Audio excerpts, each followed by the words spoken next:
TDP గెలిచినప్పటి నుంచి మా నాన్నగారు నెల్లూరు సిటీకి ఎమ్మెల్యేగా అయినప్పటి నుంచి ప్రతి సంవత్సరం నేను మా కుటుంబం తప్పకుండా భోగికి ఇంకా ఏవైతే ఇంపార్టెంట్ ఫెస్టివల్స్ ఉంటాయో పండుగలు ఉంటాయో కంపల్సరీగా టీడీపీ కుటుంబంతో సెలబ్రేట్ చేసుకోవాలని అనుకున్నామండి. అండ్ ఈ రోజు నేను 10th డివిజన్లో మీ అందరు చూస్తున్నారు భోగి పండుగ జరుగుతుంది. క్యాంపెయినింగ్ చేస్తున్నప్పుడు ఇంటింటికి తిరిగి నెల్లూరు ప్రజలు టీడీపీ కుటుంబం ప్రతి ఒక్కరూ మాకు తోడున్నారు.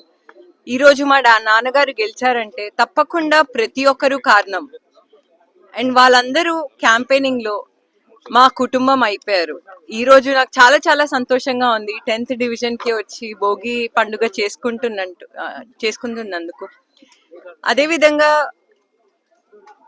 టీడీపీ ప్రభుత్వం గెలిచాక మా నాన్నగారు ఏవైతే ప్రామిస్ చేశారో ప్రతి ఒక్కటి చేసుకుంటూ వచ్చారండి. గెలిచిన వెంటనే అన్న క్యాంటీన్స్ చేశారు.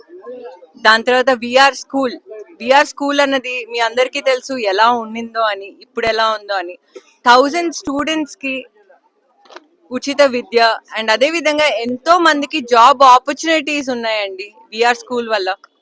విఆర్ స్కూల్ ప్రాజెక్ట్ అయిపోయింది. దాని తర్వాత అబ్దుల్ కలాం ఇంటర్నేషనల్ స్కూల్, మొన్నే చెప్పారు నాకు అబ్దుల్ కలాం ఇంటర్నేషనల్ స్కూల్ కూడా చెయ్యాలి నువ్వే అని. అండ్ తప్పకుండా ఆ స్కూల్ జూన్ కల్లా రెడీ అవుతుందండి. అబ్దుల్ కలాం ఇంటర్నేషనల్ స్కూల్ తో పాటు నెల్లూరు నగరంలో 14 స్కూల్స్ ఉన్నాయండి. 14 గవర్నమెంట్ స్కూల్స్ ని నువ్వు ఒక ప్రైవేట్ ఎడ్యుకేషన్ స్కూల్స్ లో ఎలా అయితే ఉంటుందో, ఫెసిలిటీస్ ఎలా అయితే ఉంటాయో, ఈ 15 స్కూల్స్ ని ఒక రోల్ మోడల్ గా చేసి చూపించాలి అన్నారు. దీనివల్ల 15,000 స్టూడెంట్స్ కి 15,000 విద్యార్థులకండి ఉచిత ఎడ్యుకేషన్, ఉచితంగా ట్రాన్స్పోర్ట్ వస్తుంది. విద్య అనేది చాలా చాలా అవసరం కాబట్టి మా నాన్నగారు ఒక నిరుపేద కుటుంబం నుంచి వచ్చారు కాబట్టి ఇవి చేస్తున్నారు. ఇదే విధంగా మీరు పార్క్స్ తీసుకోండి, ఓపెన్ జిమ్స్ తీసుకోండి. అండ్ ఆంధ్రప్రదేశ్ ప్రభుత్వమే ఈ రోజుకి అండి 85 lakhs tons 85 లక్షల టన్స్ యొక్క వేస్ట్ ని రిమూవ్ చేసింది ఆంధ్రప్రదేశ్ రాష్ట్రం మొత్తం. ఇక్కడ నెల్లూరులో ఆ వేస్ట్ అన్నది ఈ రోజుకి మొత్తానికి రిమూవ్ అయిపోయిందండి. ఇలా రకరకాలుగా ఎంప్లాయ్మెంట్ ఆపర్చునిటీస్ అవ్వచ్చు, స్కిల్ డెవలప్మెంట్ ప్రోగ్రామ్స్ అవ్వచ్చు, ఎన్నో చేస్తున్నారు. నెల్లూరుని నేను ఒక స్మార్ట్ సిటీగా తప్పకుండా చేస్తాను అని గొప్ప సంకల్పం తీసుకున్నారు. అండ్ తప్పకుండా నెల్లూరు ప్రజలకి నా విషెస్ అండి. అండ్ సంక్రాంతి అండ్ భోగి మనందరికీ మంచి రోజులు వచ్చేసాయి.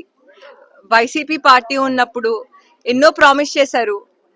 ఇప్పుడు కూడా మా నాన్నగారి పైన ఎన్నో చెప్తున్నారు, రకరకాలుగా చెప్తున్నారు, ఇవి చేయలేదు అవి చేయలేదు అని. కానీ ప్రతి ఒక్కటి చేస్తారండి. పుల్ కార్డ్స్ నుంచి అదేవిధంగా ఐరన్ కార్డ్స్ ఇస్తున్నారు. ఎందుకంటే టీడీపీ ప్రభుత్వం క్యాంపెయినింగ్ చేస్తున్నప్పుడు క్యాంపెయినింగ్ లో ఇంటింటికి తిరిగి వాళ్ళ సమస్యలు తెలుసుకున్నారు కాబట్టి వాళ్ళకు కూడా కొంచెం ఉద్యోగం కల్పిస్తే, వాళ్ళ పిల్లల్ని కూడా ఒక మంచి స్కూల్లో జాయిన్ చేపిస్తే నెల్లూరు అభివృద్ధి అవుతుందని గొప్ప సంకల్పంతో ఇవి చేస్తున్నారండి. మరొకసారి సంక్రాంతి శుభాకాంక్షలు.